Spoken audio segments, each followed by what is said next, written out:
Здравствуйте, мои дорогие подписчики и зрители моего канала. Я приветствую вас на моем канале «Частное мнение русского немца».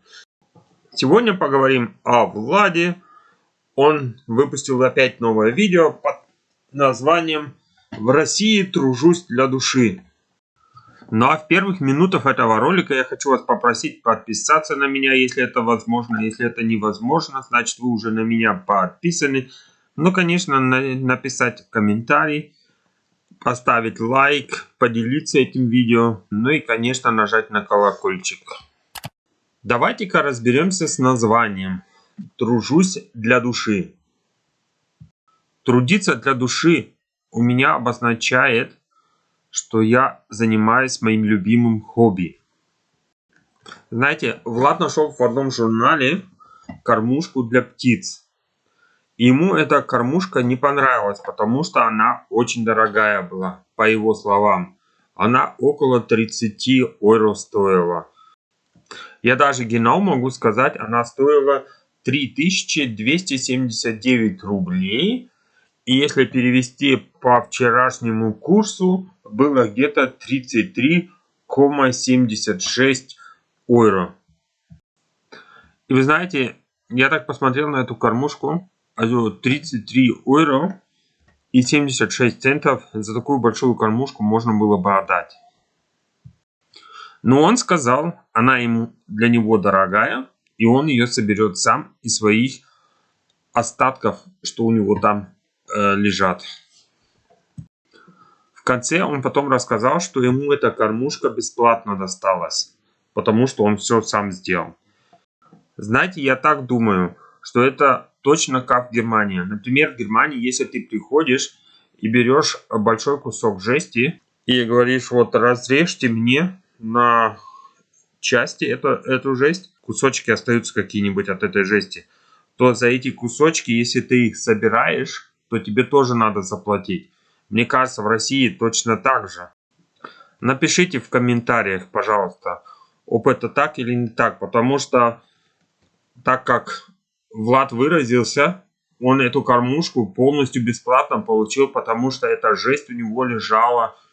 Эта жесть тогда бесплатной ему досталась. Ну и вся кормушка бесплатно досталась, потому что он из остатков это все сделал. Да. Я думаю, эта вся кормушка была ему не бесплатна. Если вы другого мнения, то скажите. Потому что я так думаю, надо все брать в счет. Например, газ, например, сварку, что он купил. Это же тоже надо в расчет брать. Потом это здание, где он это строил, тоже надо в расчет брать.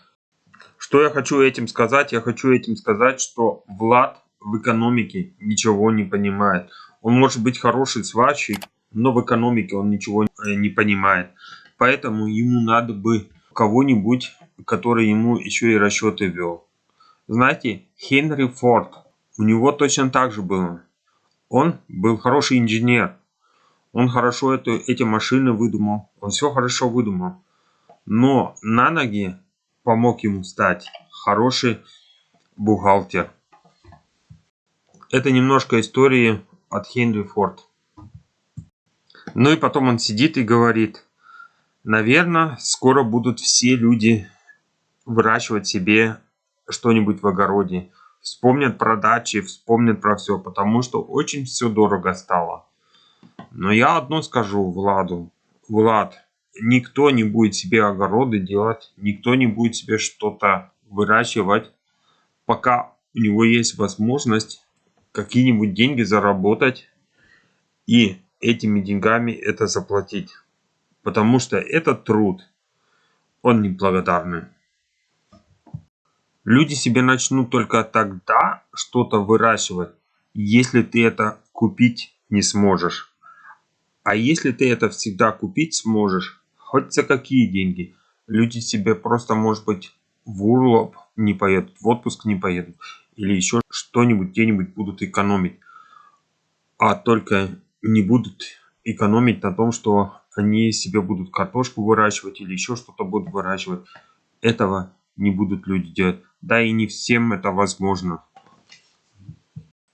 Знаете, а потом на картинке, на превью было написано В Германии я таким не занимался.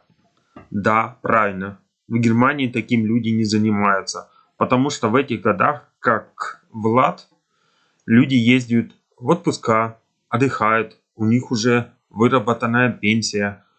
Ну, конечно, небольшая, но выработана. У них уже все подготовлено, чтобы куда-нибудь и как-нибудь ездить. А видите, а в России им приходится еще делать для себя кормушки для птицы или еще для чего-то. Все приходится еще самому делать.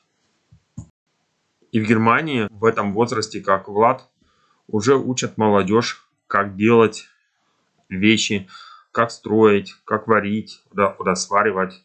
Все вот этому учат уже дальше. А Владу приходится самому работать.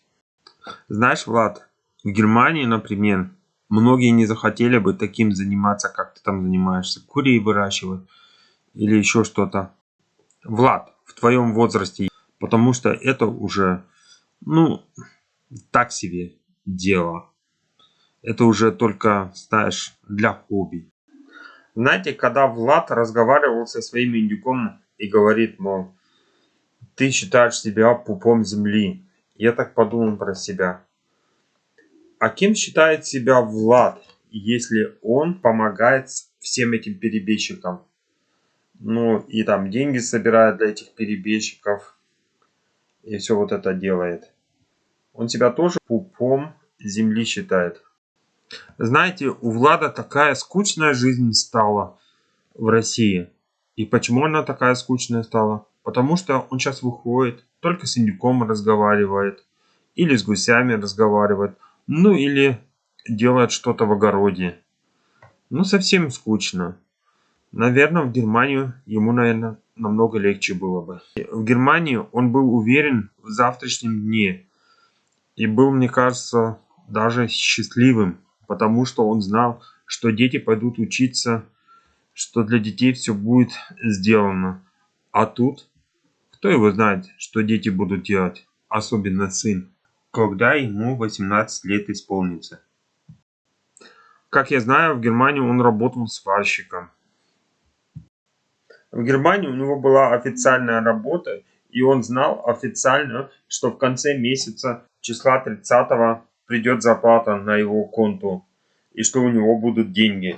А в России у него собственное предприятие, как я понимаю, но это предприятие не дает так много денег, поэтому ему приходится куриц выращивать, с курицами разговаривать, индюков выращивать и с ними разговаривать. Ну и, конечно, гусей выращивать, как бандитов, которые гоняют у него на огороде курей. Вот так.